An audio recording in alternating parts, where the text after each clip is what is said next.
एक गांव में एक मूर्तिकार रहता था। बहुत ही सुंदर मूर्तियाँ बनाता था। उस मूर्ति के उसको काफ़ी अच्छे पैसे भी मिलते थे। एक दिन उसके घर एक बेटा पैदा हुआ। बेटे ने भी बहुत छोटी सी उम्र में मूर्तियाँ बनाना शुरू कर दिया। धीरे धीरे वो बहुत अच्छी मूर्तियाँ बनाने लगा। बाप बेटे की मूर्तियाँ देखकर बहुत खुश होता, उसे अच्छा लगा। धीरे धीरे बेटा बड़ा हो गया। बाप बेटे की मूर्तियों को देखकर खुश होता, लेकिन हर बार उसके बेटे की मूर्तियों में कुछ न कुछ कमियां निकालने लगा। बेटा धीरे धीरे बड़ा होता गया। बाप जैसे कहता वैसे वैसे बेटा अपनी मूर्तियों में सुधार करता रहता। एक दिन ऐसा भी आ गया जब बेटे की मूर्तियां बाप से भी अच्छी बनने लगी। लोग बेटे की मूर्ति को ज़्यादा पैसा देकर खरीदने लगे और बाप की मूर्तियां पहले के जैसे ही उतने ही पैसों में लोग खरीदने लगे। लेकिन बाप अब भी बेटे की मूर्तियों में कमियां निकालता रहता। बेटा भी कुछ न बोल के उन गलतियों को समझता और अपनी गलतियों को सुधार कर अपनी मूर्तियों को और भी बेहतर बनाता रहता। धीरे धीरे ये सिलसिला चलता रहा। लोग हमेशा बेटे की मूर्ति को ही पसंद करते, उसकी तारीफ करते और उसे ज़्यादा पैसे में खरीदते। लेकिन बाप हर बार उसके बेटे की मूर्तियों को कुछ न कुछ कमियां निकालता रहता। और एक दिन ऐसा भी आ गया जब बेटे के सब्र ने जवाब दे दिया। जब बाप अपने बेटे की मूर्तियों में से कमियां निकाल रहा था, तब बेटे ने कहा, आप तो ऐसा कह रहे हैं जैसे कि आप बहुत बड़े मूर्तिकार हैं।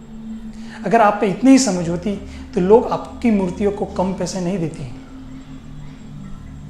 लोग आज भी मेरी मूर्तियों को ज़्यादा पैसे देते हैं। मुझे नहीं लगता कि मुझे आपकी सलाह की ज़रूरत है। मेरी मूर्तियाँ परफेक्ट हैं। बाप ने जब बेटे की ये बात सुनी तो उसने उसको सलाह देना बंद कर दिया। उसने उसकी मूर्तियों में से कमियां निकालना भी बंद कर दिया। बेटे को थोड़े दिन तो अच्छा लगा और थोड़े महीने कुछ खुश रहा, लेकिन धीरे धीरे उसने नोटिस किया कि लोग अब उसकी मूर्तियों को ज़्यादा पसंद नहीं करते। उसकी मूर्तियों का दाम भी धीरे धीरे कम होने लगा। बेटे को कुछ समझ में नहीं आया कि ये क्या हो रहा है। आखिरकार वो अपने बाप के पास गया और अपने बाप से पूछा कि ये सब क्या हो रहा है। बाप ने कुछ नहीं किया, अपने बेटे की बात को शांति से सुना। बेटे ने भी नोटिस किया कि बाप को पता था कि ऐसा भी एक दिन आएगा। उसने अपने बाप को पूछा, क्या आप जानते थे कि ऐसा दिन आएगा? तो बाप ने कहा, हाँ। तो बेटे ने सवाल किया, तो आपने मुझे रोका क्यों नहीं? तो बाप ने कहा, क्योंकि मैं भी इस दौर से गुजर चुका था और तुम समझना भी नहीं चाहते थे। मैं जब तुम्हारी मूर्तियों में से कमियां निकालता था तब तुम अपने काम से खुश नहीं होते थे, सेटिस्फाइड नहीं होते थे और अपने काम को और ज़्यादा बेहतर बनाने की कोशिश करते थे। और यही बेहतर होने की कोशिश तुम्हें और बेहतर बनाती थी।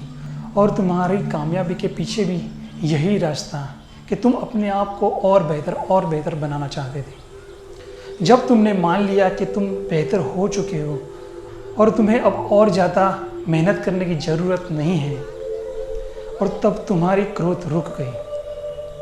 लोग तुमसे बेहतर और ज़्यादा बेहतर होने की एक्सपेक्टेशन रखते हैं। जब तुम्हें लगा कि तुम्हें और ज़्यादा बेहतर होने की कोशिश नहीं है, तब लोगों ने तुम्हारे काम को अप्रिसिएट करना बंद कर दिया और तुम्हारे दाम भी गिर गए। बेटा थोड़ी देर चुप रहा और फिर पूछा कि अब मुझे क्या करना चाहिए? तो बाप ने कहा, तुम अपने काम से अनसेटिस्फाइड रहना सीखो। जब तुम अपने आप से सेटिस्फाइड हो जाओगे तो ये प्रॉब्लम आएगी, और जब तुम अपने काम से अनसेटिस्फाइड रहोगी तो तुम अपने काम को और बेहतर करते जाओगे, और यही है तुम्हारी कामयाबी का राज।